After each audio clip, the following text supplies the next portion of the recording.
Kia ora Aotearoa. The true demarcation of power in a late-stage capitalism, liberal, progressive democracy is the 1% richest, plus their 9% enablers, versus the 90% rest of us. Welcome to the Bradbury Group, New Zealand's best weekly political argument. I'm your host, the editor of the daily blog, Martin Bradbury. Bomber to my comrades, Mr. Bradbury if you're nasty. My pronouns are us and we. Coming up on this evening's show, the political panel all-stars tonight are Auckland Mayoralty candidate Kerrin Leoni and the former Attorney General of New Zealand, Chris Finlayson. Tonight's 1-on-1 and 10 is Green Party co-leader Marama Davidson. Shout out to Kiwi Skirt and Chewy from BHN moderating tonight's YouTube page. Good evening to all the Bradbury Easters online watching tonight right now. Your comments will appear on screen as we go. Shout out to our Wātea Facebook, Rover and Sky TV whānau. And our Twitter panel this evening is Tim Selwyn and Jamie Daly, and they will be arguing online at Twitter, hashtag the Bradbury Group. Before all that, however, is this week's War on News. Was Prime Minister Luxon's desperate clinging hug to the Australian PM a little much this week? It felt like Chris was begging Albo to take him to Australia along with the 30,000 other Kiwis who have fled this economy to live the New Zealand dream of erecting scaffolding in Sydney. His latest photo of a rich prick barbecue on top of a snow-packed mountain, attainable only by helicopter in Queenstown, probably isn't helping with his polling numbers during a cost of living crisis either. Talking of privilege, a collective of boomers is called a smug. No metaphor was greater last week for where we are at as a country than the Prime Minister, Rail Minister and Auckland Mayor all going down a hole. They were there to ooh and ah over the city rail loop, which is 4 years late, billions over budget, and still no fixed opening date for the public. The Prime Minister morphed into a child who had never been on a train before and compared it to Star Trek and smelly armpits in Tokyo and London. The Rail Minister refused to wear a high-vis jacket because the only orange Winston puts on is Donald Trump. Well, this was an exact quote from the Boomer King, Wayne Brown. "It's a ride in a train. It was normal and natural, which is what we want. We don't want excitement. We just want to know if this goes quickly. We have proved it is very quick to get from here to there. That is what it's supposed to do, and that is what it's doing." Thanks, Captain Buzzkill. After the enormous cost and sacrifice of Aucklanders to finally get this bloody thing built, Mayor Wayne Brown is there to rain on everyone's parade. It's like the Auckland Mayor is such a grumpy bugger. He eats cardboard and shits boredom. And finally, in this week's War on News, the Climate Risk Index 2025 published today shows that between 1993 and 2022, over 750,000 people lost their lives due to extreme weather events, causing economic losses of over $4 billion. This as extreme weather sweeps across the planet with never-ending forest fires, heat waves and extreme flooding. While this is happening, New Zealand First has opened us up to more mining, more coal and more oil and gas exploration. Brothers and sisters, we're all going to die on a burning planet thanks to the lies of the petro-industrial complex and their polluter mates. To quote the great warrior poet oracle Mike Hosking, happy days. The political panel all-stars up shortly, whānau, but first this week's 1-on-1 and 10 with co-leader of the Green Party, Marama Davidson.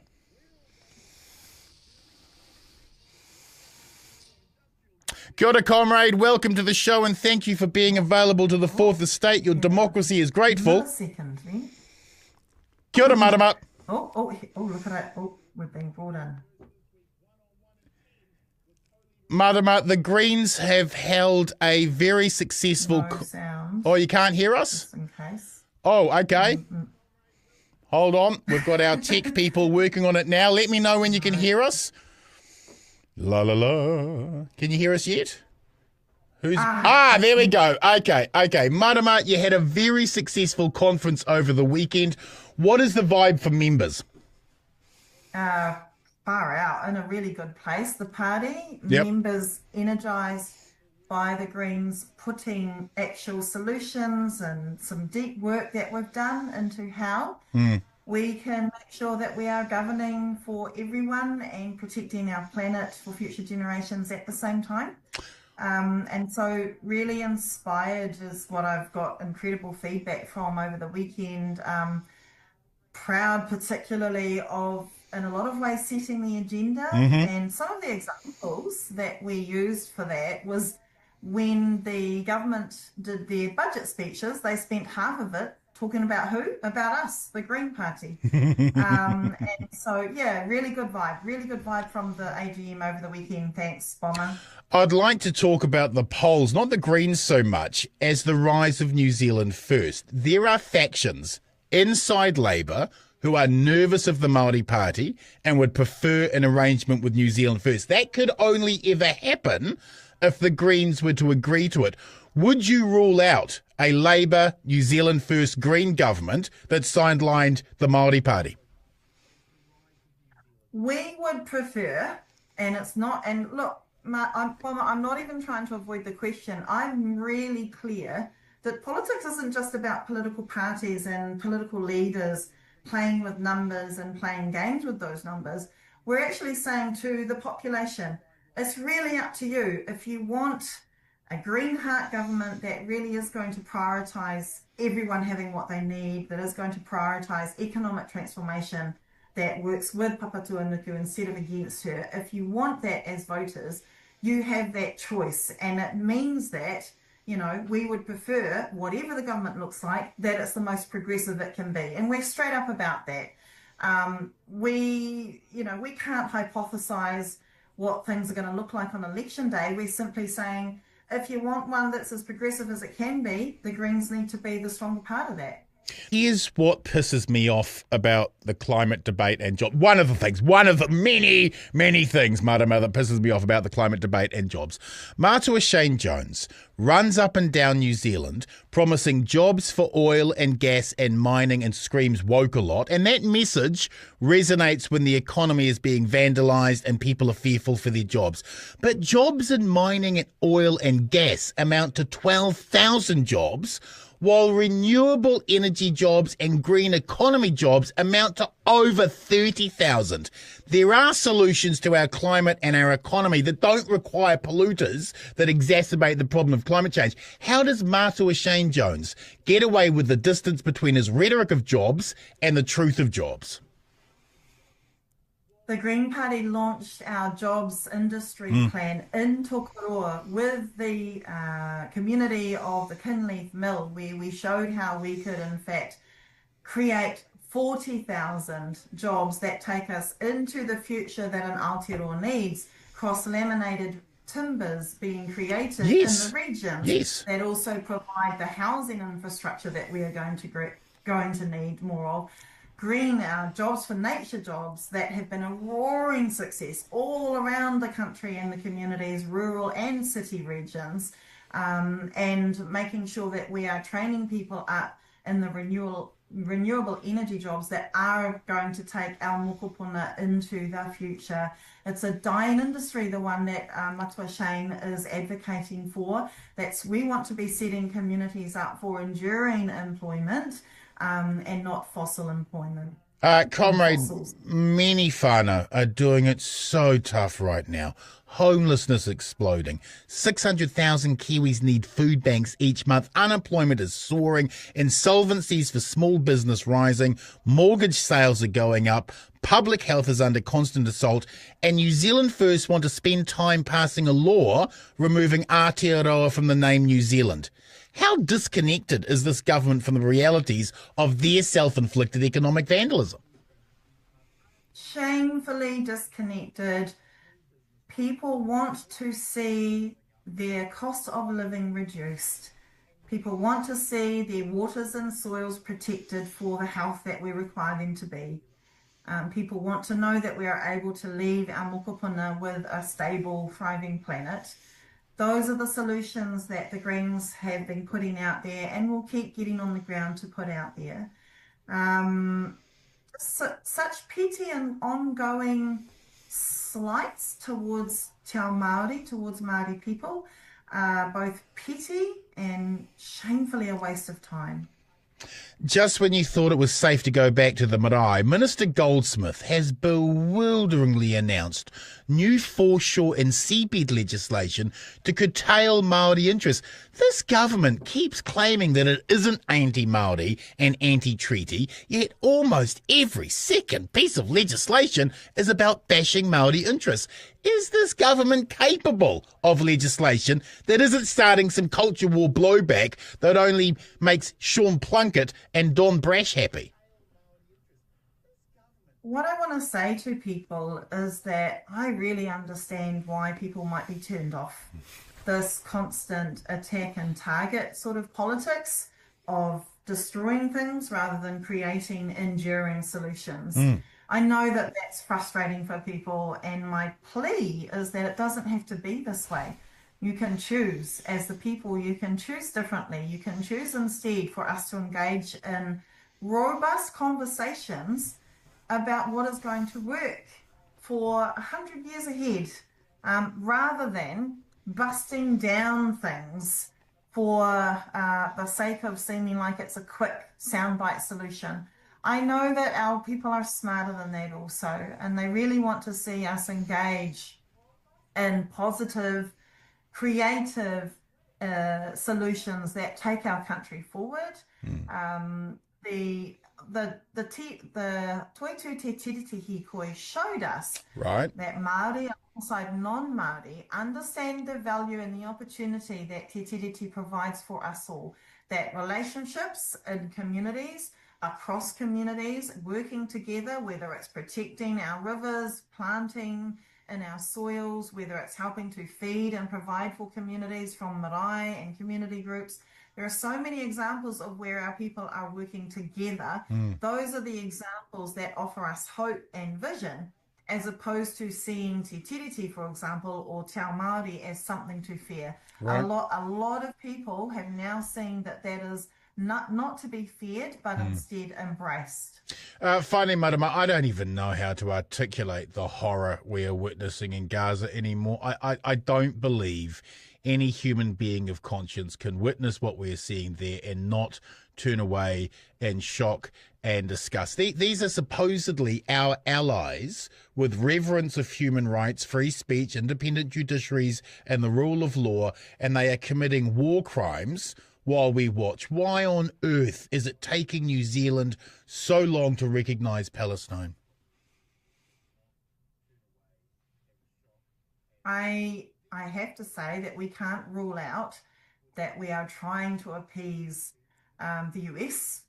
I mean, it's at least a logical question to ask. It's a valid question to ask. Surely we can make up our own minds on how to respond to an inhumane, completely unjustified loss of life and well-being. And, I think that the pressure from communities organising on the ground around the world is finally starting to land. The ongoing horror is finally starting to offer the whole world a wake-up call. What is New Zealand waiting for? We don't need to wait for anything. The children of Gaza deserve for all of us to have a spine. And I just thought it was outrageous that Chloe was kicked out for the entire week for simply demanding some basic leadership from the National Party. Have they been able to challenge that ruling? Why is she out for the entire week? I suspect that will be drawn back, Bomber. There isn't any precedent for that. It actually goes against the actual proceedings. Yes. We say the laws, the rules, the precedent set. But look, even if we can and should be appalled at that call, but we really need to bring it back to what Chloe was talking about. Yes. Was asking politicians to have a spine for the children and families of Gaza.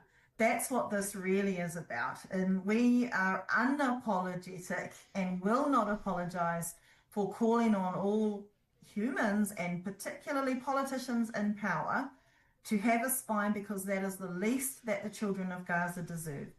Was it, and just finally on this, your thoughts on the killing of 5 Al Jazeera journalists was just, and I know what the defence that they've tried to put forward was that they was some sort of front for Hamas. I simply don't believe that that is even close to being true. If this was being done by any other country, if they were killing journalists for revealing things, wouldn't we be calling that out? We absolutely would be, and I do want to acknowledge what journalists around the world must be feeling right now. We know this isn't the first 5 journalists to be killed this either. We know that while there might have been, suspicions aimed and accusations aimed at one of them, there were none aimed at the other 4 That's journalists. Right. But this is 5 journalists in a long, long, long line of journalists, and that really is an attack on democracy itself. Understanding also that no other journalists, especially from, say, the Western world, have been allowed to gain access and entry to report on one of the biggest issues, global issues, facing us today. So where else are we supposed to get journalistic investigation from? And those journalists are being targeted and being killed. Thank you so much, comrade. It's always a privilege to have you on the show. We'll see you again very shortly. Kia ora, Bomber. Kia ora. Okay, now to our political panel all-stars. Our first panellist is the lone voice of reason in an Auckland Mayoralty race that has her up against Wayne Brown, the Mr. Burns of Auckland politics. If there is a God, she will beat him. Auckland Mayoralty candidate Kerrin Leoni. Kia ora, comrade. Welcome to the show. Kia ora. One word to describe the week, please, ma'am. Tiring. Yeah? Tiring. Yeah. Hoardings are up. How's the Auckland Mayoralty going? It's going good. Yeah. We're getting a lot of positive feedback. A lot of people that haven't seen Wayne Brown for 3 years are really happy to see someone out there in the community to listen to the issues and actually have some visibility across our city. He doesn't seem to want to do debates. No. That's fascinating. It's very disappointing. And last but certainly not least, he has the acerbic wit of Sir Michael Cullen and the terrifying intellect of Helen Clark, a National Party minister when being such a thing held some actual mana. He has the same redemption arc as Darth Vader, former Attorney General, KC, and former Minister for Treaty of Waitangi Negotiations, Christopher Francis Finlayson. Kia ora, comrade. How are you? Very well, sir. Can you give us one word to describe the week, please? Oh, well, I'm in a very positive frame of mind. So positive's the attitude I have. I've just had a day up in Taniatua because I'm on the board of Te Urewera. Yes. And 11 years coming up since I gave the apology up in Taniatua in that beautiful house.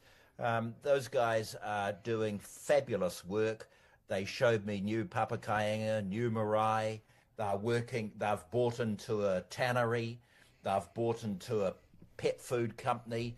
They're working out jobs for nature to see what they can do about the infestation of possums and stoats. They're working well with the Department of Conservation. This is an iwi that's doing really well. And instead of bagging tangata whenua, some people in this country should go and look at what Tuhoe's doing and just simply rejoice. The future is theirs. They're a great, great group of people. Preach. Brothers and sisters, let's get into the show.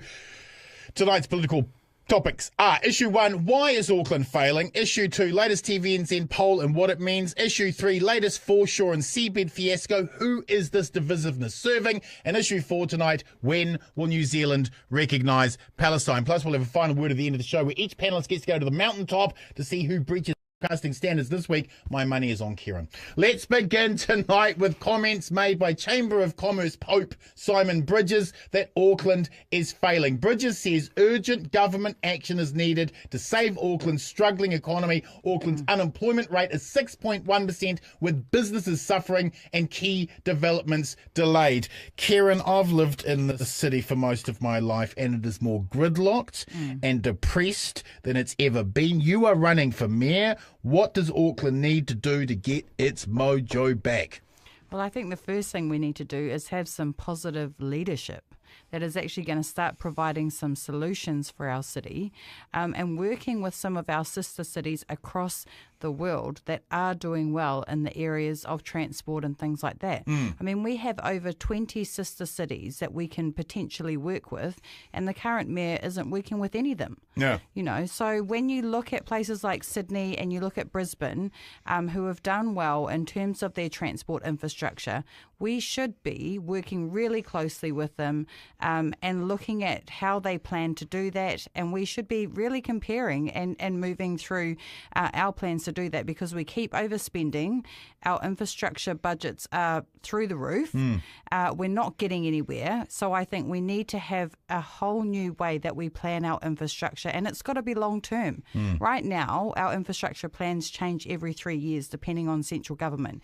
And again, this is the other issue. In Australia, they have got state government that locks in the funding for infrastructure. Over here, it's changing every 3 years, and Auckland deserves better. You know, that GST, the 15% back, we should be getting that. Right. And that should be locked in so we can make long-term plans for our city. So, follow-up question. The Auckland Mayoralty elections are run by a private company who cost-cut every step of the process, and last election, there were only 8 booths open for special votes, with some suburbs in Auckland facing a 20% churn of residents moving. The system is rigged for property owners and rigged against the 40% who are renters. How do you find that? well, I just want to go back to a vote that we did do actually last year, where we were very close on changing the vote, the way that we vote for local government elections to actually make it booth voting.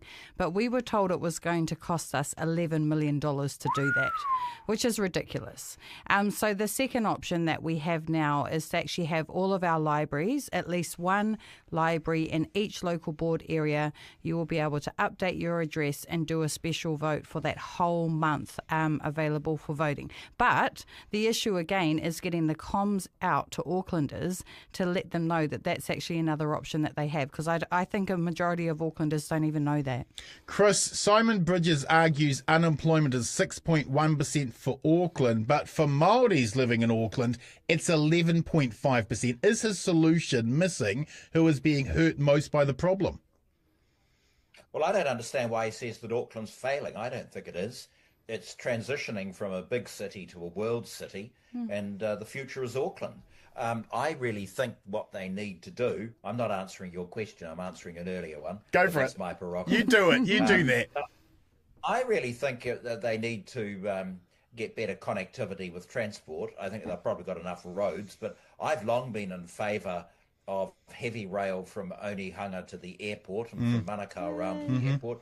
Sam Lotuinga, the former MP for Monkakea, showed me some land in Onehunga, and it was a designation that went all the way through to West Auckland. So that needs to be tidied up. Tim Grosser and I had a great idea about a beautiful building on the waterfront that could be yet another art gallery for Auckland and museum. So it just needs a bit of vision and needs some positive thinking, but it's certainly not failing. There are issues, as you say, about unemployment that need to be confronted, but it's not a failing city. It's a city whose future is before it. If you want to see a city under real stress, come to Wellington. Well, let's talk about, because it's not just Auckland that's hurting. Wellington has also been shell-shocked by massive cuts in the public service. We were promised growth by this government, and we aren't seeing it. How do we make our main cities more attractive again? Well, I don't think there have been massive cuts in the public service. There hasn't been fundamental reform at all. I think they've nibbled around the edges. But we've got a real problem in Wellington because the place is feeling very bad. It's down at the heel, and it needs new leadership. And I am very much hoping that Mr. Little gets it. I work very closely with him on the intelligence reforms. He's a man of integrity. And, you know, a former High Court judge, Sir John Jeffreys, an old buddy of mine now dead, he was the Labour Deputy Mayor of Wellington, and he would ring up the Tory guy, Dennis McGrath, who was another lawyer in Wellington. They'd go down to the City Council at 5 o'clock and sort things out. And they put politics to one side. The real problem facing Wellington City Council over the last couple of years is entrenched personality politics, and that Right. kind of nonsense has to stop. Quick round to both of you. The options for fiscal stimulus for Auckland and Wellington are limited by a lack of funds, complicated by strong economic growth in other regions. What do we do to build Auckland and Wellington? Leoni first. I think that we do need to focus on how we're going to support our businesses, because right now there's so many businesses across Auckland that are having to close down. So there has to be something else that central government can do to come in and help out. Obviously we are the powerhouse of the economy with 38% of GDP here in Auckland. So we need some help from central government. Mr. Finlayson? Well, my answer for Auckland, there are many answers that could be given, but one that I'm very keen on is that the University of Auckland is demonstrably the best university in the country. It's the best ranked and according to world standards. I would really invest a lot more in it, and then I would go to academics in the United States and say, come out to New Zealand and work in our great university, the University of Auckland, and build that up so that it's the equivalent of the University of Sydney, ANU, and the University of Melbourne. So that is one idea that I have, which I think could help turbocharge the Auckland economy. That's a great idea. Fabulous university. It could do a lot better with a bit of investment. Comrades, we need to move on to issue 2 tonight, and that's the latest TVNZ poll showing National 34%, Labour 33%, Greens 10%, NZ First 9%, ACT 8%, Te Pāti Māori 4%. Chris, is the plan for Labour to sit on their hands and just let National tear itself to pieces? Yes. Follow-up question.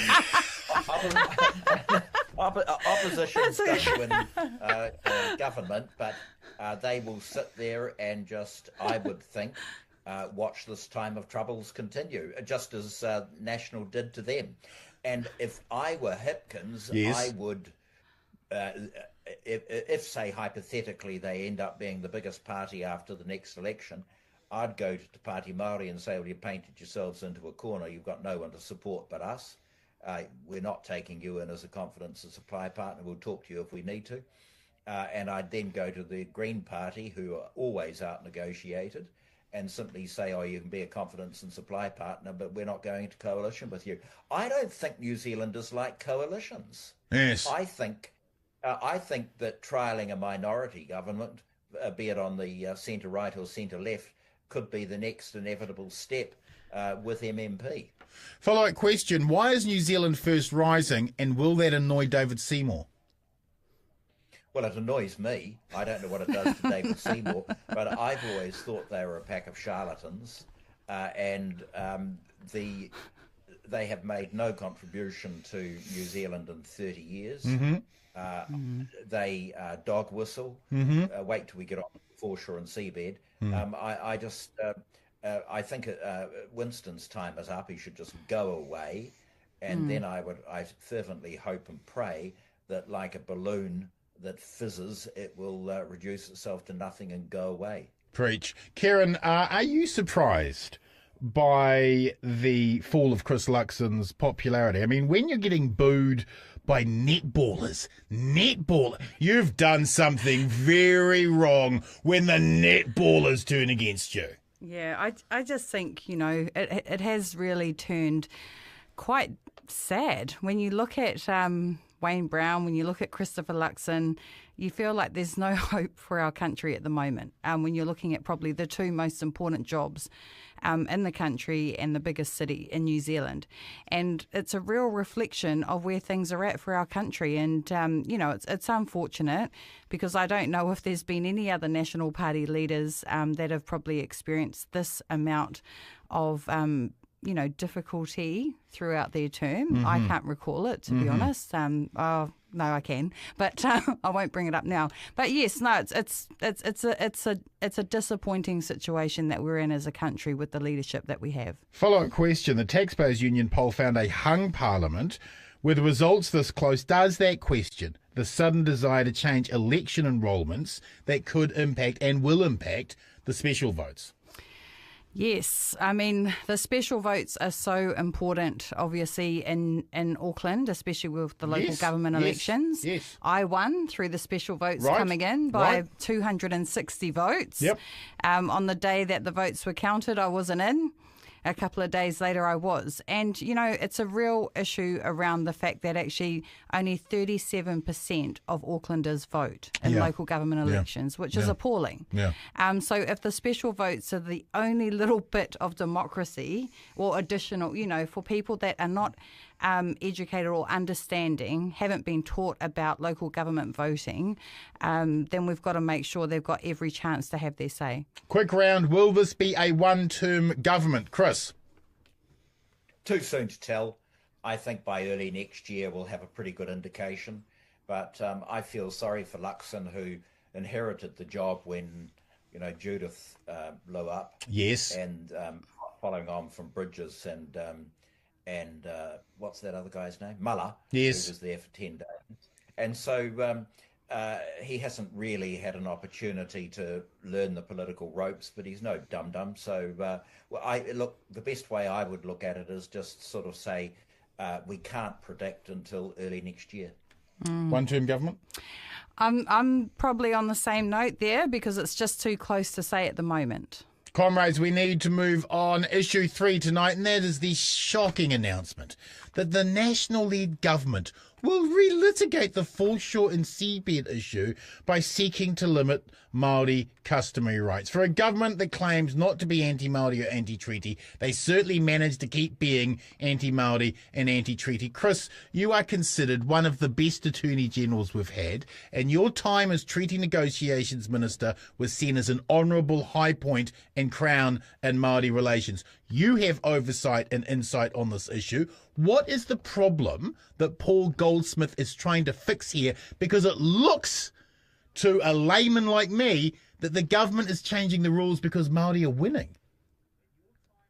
Yeah, well, I'm despairing about the thing because I worked so hard with Tariana Turia, whom I love very much. We really worked to get a just solution. No one was particularly happy, but that's the essence of a negotiation, give and take. We restored the right of folk to go to court.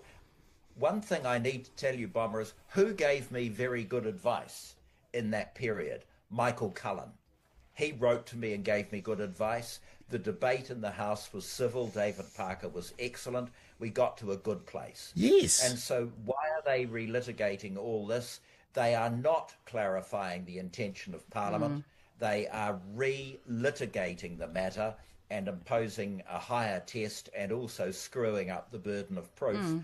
Why are they doing it? I'm blowed if I know, because let's be perfectly frank, the Court of Appeal decision in the Edwards case was a bit ropey, to put it mildly. Sure. And that interpretation was all wrong. The Supreme Court tidied it up, and so we're waiting on the second Supreme Court judgment. There are a couple of other judgments out there that will be under appeal. That's in the nature of litigation.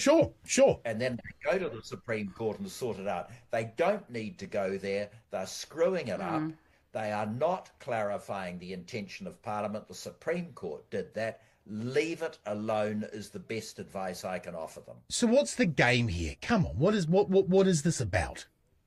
Well, I don't know who he's talking to, whether it's the Hobson's Choice people or people like that. I do not know. But there seem to be a lot of angry people out there. One particularly sad keyboard warrior wrote to me after I'd said something on Radio New Zealand and called me a traitor to New Zealand, where there are a lot of people whom I would regard as members of the paranoid right, unfunny, they hate the future, they hate homosexuals, they hate minorities, right? Constantly angry, raging against the world. They're the sort of people who are behind all this, and we're better people than this. Yes. Leave it alone. Yes. Let the case go to court. if there are some ropey decisions, go to the Court of Appeal and the Supreme Court. It will sort itself out. I have spoken to claimants for Māori customary fishing rights who proceeded through the FSA and then your MACA, and now they are facing this new distortion and they are furious. Surely a traditionalist political party like National supports contract law and independent judiciaries. Why are they so hell-bent on dismantling what are National Party political values? Well, we believe, well, the National Party I was active in believed in the rule of law, right, in an independent judiciary, avoid retrospective legislation, right, set out clear, respect the findings of a court if you or else appeal them. But you know, the other thing that really has upset me in recent times, there are two falsehoods going around.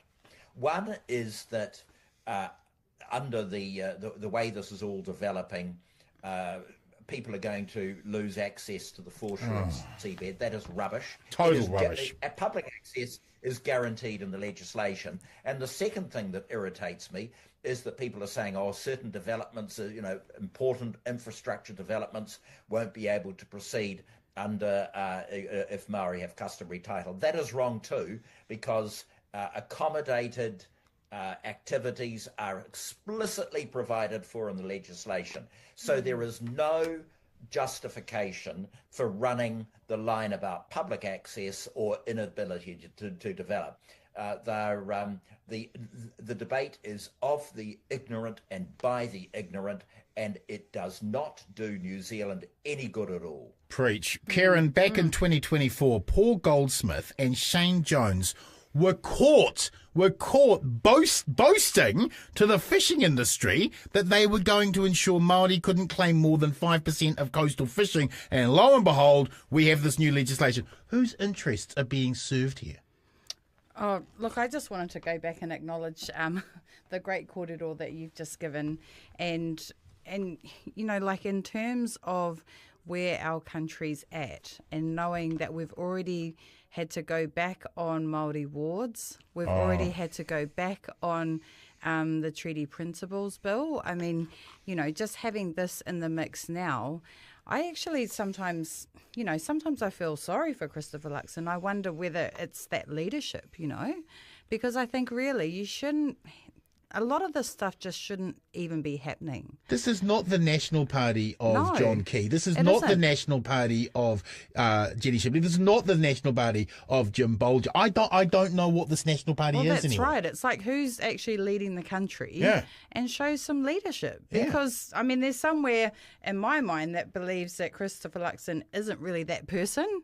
I have met him. Yeah. I have met and he doesn't come across that way, and he's acknowledged Māori a number of times. So I always, I just can't believe that it's got to this point that we're now going down that track again and taking the country backwards again. We've just kind of got through the last one. Jump on, Chris. Can I tell you a story? Please. Can I tell you a story about Jim Bolger? Because there were some rabid members of his cabinet who was saying to him in the mid-1990s, why are we doing these treaty settlements? What's in it for us? There'll be no votes for us. They don't vote for us. Why are we doing it?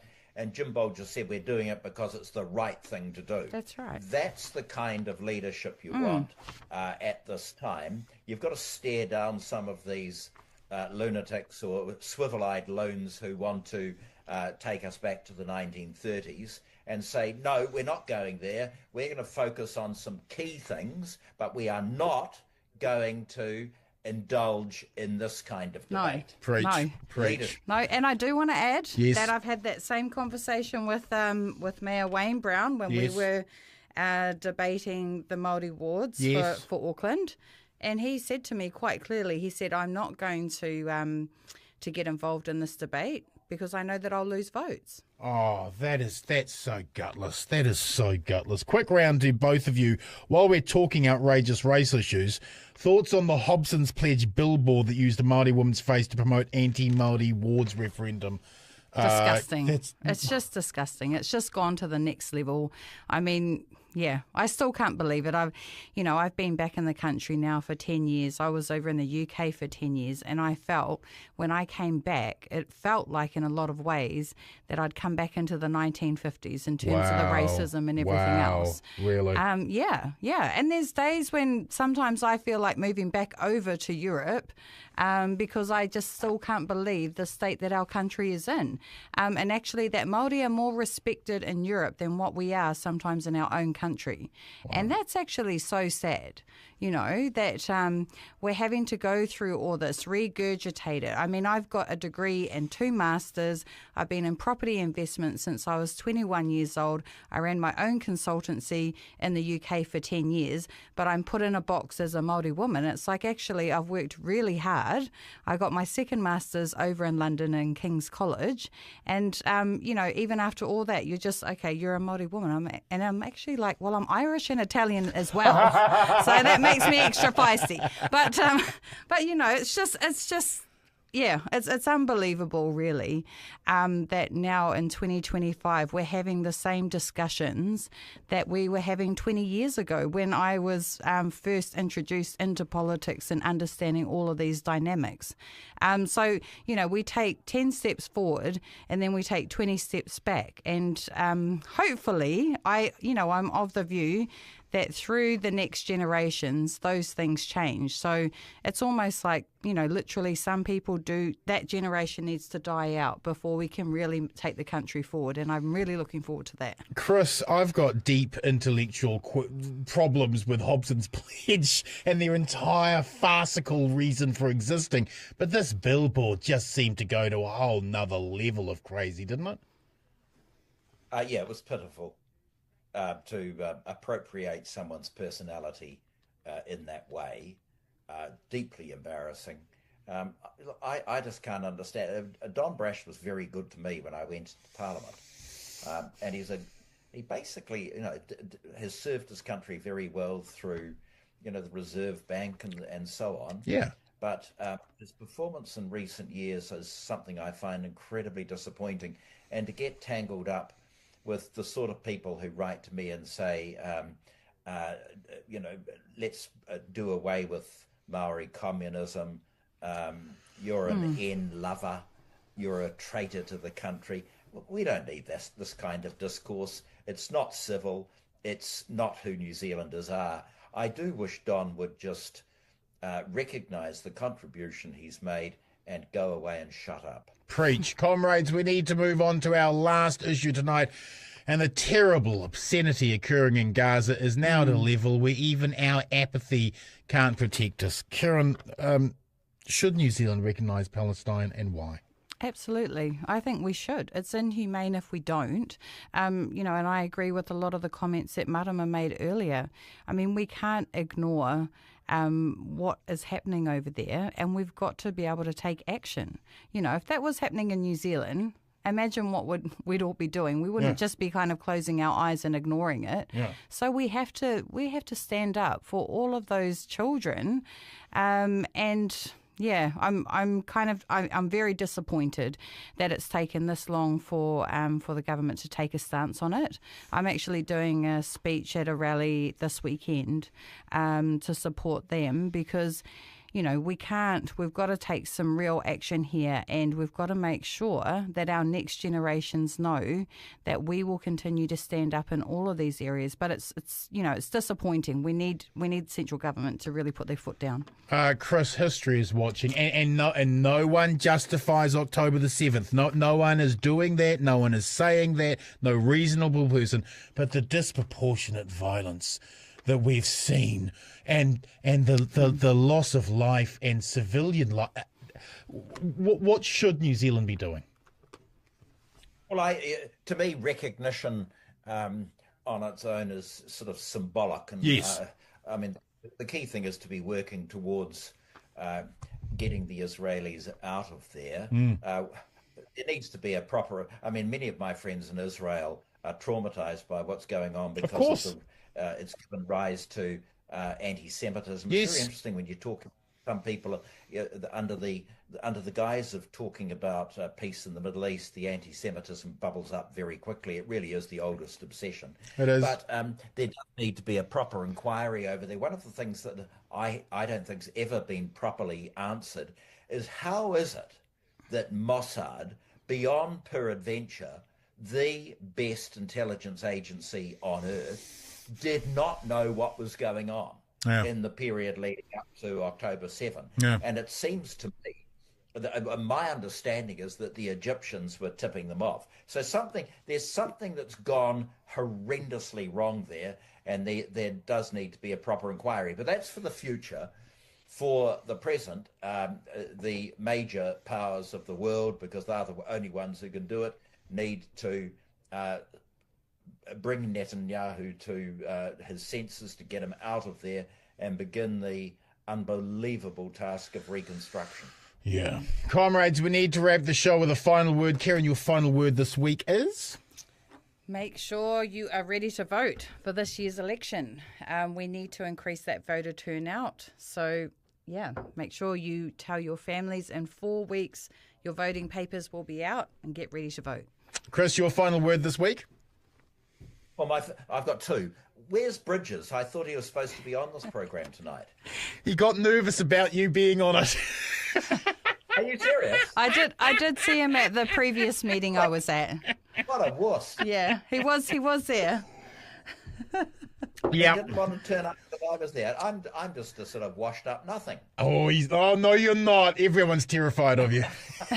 Well, no. I'm sick of negativism, so I want to end on a positive note. I'd say to people, if you're worried about Maori, if you're worried about tribal preference and all that sort of, just go to Tani Atua and see the wonderful work that my mates up there are doing. It's a fabulous story. They're building community. They're building all sorts of operations which will provide a good opportunity for their young ones. That is what treaty settlements are all about. It's not about power. It's not about privilege. It's about helping people invest in their communities, and it works. You're a great New Zealander, Chris. We're so grateful to have you here. Thank you, comrades. And now to my final word. The Israeli Defence Force killed 5 Al Jazeera journalists yesterday, including prominent correspondent Anas al-Sharif. The Israelis defended killing him and his 4 fellow journalists by claiming he was the head of a Hamas terrorist cell, an allegation fiercely denied by his colleagues in Al Jazeera. If anyone else was murdering journalists because they were exposing terrible violence, we would universally and righteously condemn that. Yet because it's an ally, enabled by an even bigger ally, we say as little as possible. You either believe in laws or you don't. You either believe killing civilians is wrong or you don't. We can't be silent any longer at the depravity of this disproportionate violence by a democratic state with a first world military. Allies don't let allies commit war crimes. In solidarity, the revolution continues. Ka pai Aotearoa.